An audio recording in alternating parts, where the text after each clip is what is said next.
அப்போ ப்ரொமோஷன் வரணும்னா அக்கினி நடுவில் வரும். அதை தாண்டும் பொழுதுதான் உயர்வை நோக்கி நாம் செல்ல முடியும். சாத்ராக் மேஷாக் ஆபேத்நேகோவுக்கு ஒரு பெரிய ப்ரொமோஷன் காத்துட்டு இருந்தது. ஆனால் அந்த ப்ரொமோஷனுக்கு முன்னாடி அவங்க ஒரு இடத்துக்குள்ளே போக வேண்டியதாக இருந்துச்சு. எங்கே போக வேண்டியதாக இருந்துச்சுங்க? அக்கினி சூளையில் போக வேண்டியதாக இருந்துச்சு. வேதம் சொல்லுது, அதுலேருந்து தூக்கி வெளியே விட்ட உடனே ராஜா அவர்களை மிகவும் பெரியவனாக்கினானா.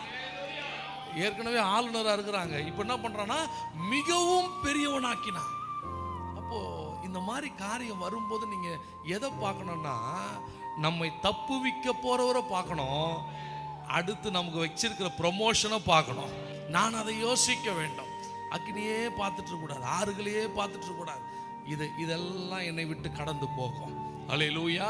இது மேலே நடந்தாலும் இது என்னை ஒன்றும் செய்ய முடியாது, இது ஒன்றும் பண்ண முடியாது. இதை நான் தாண்டுவேன், இதை மிதிப்பேன், இதை ஜெயிப்பேன்.